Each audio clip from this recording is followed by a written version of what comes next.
Do you ever wonder what is happening to the atoms in your food when they're cooking? Today I'm going to teach you guys about chocolate chip cookies.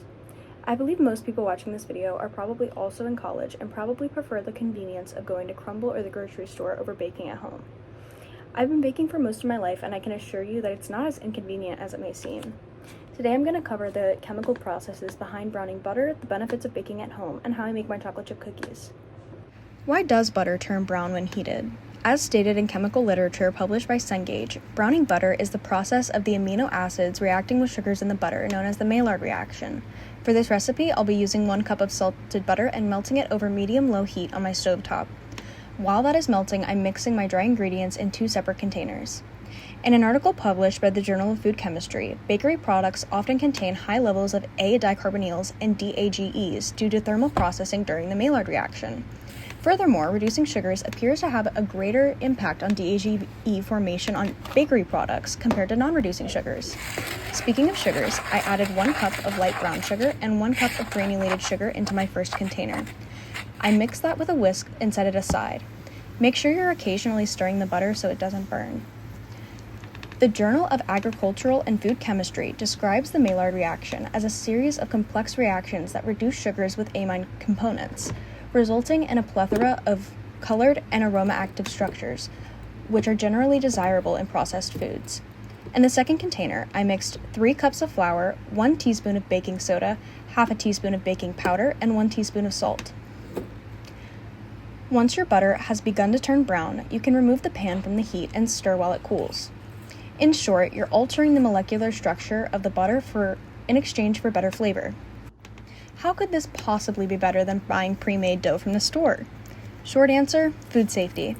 According to an article published by the Institute of Food and Agricultural Sciences, store-bought cookie dough can be traced back to numerous viral outbreaks such as E. coli and Salmonella.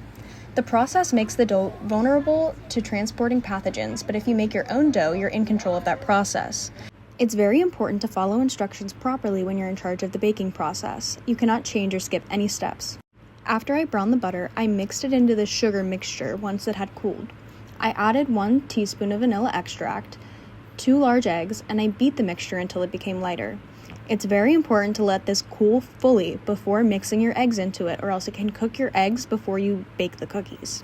The University of Naples Federico affirms that vanilla is mainly used to enhance flavor and improve appetite.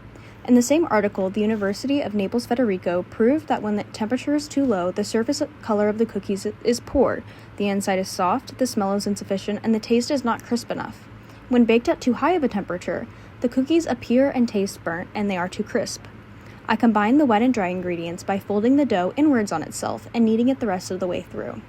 Once the dough was made, I wrapped it in plastic and let it sit in the fridge for a minimum of 2 hours. After the dough has cooled, let it thaw at room temperature for about 30 minutes before kneading. The easiest step for me to mess up is when the cookies are in the oven. A cookie around the size of a golf ball will bake at 375 degrees Fahrenheit for about 13 minutes. I always set my timers for less time than necessary so I can take the cookies out as soon as the edges are golden brown. If you leave them in the oven for too long, the cookies will burn. I always let my cookies cool before storing them in an airtight container. According to a study produced by the University of Illinois, these cookies should last up to 2 weeks with proper storage. Now that you know why you should bake your cookies and how to, what's stopping you? Making your own food is cheaper, safer, more sustainable, and tastes better than prepackaged junk you can buy at the store. I hope you enjoyed learning a little about the chemistry of baking, how to make chocolate chip cookies, and I hope you take my message to heart and bake yourself a treat. Thank you for watching this video, and I hope you enjoy the rest of these cookies.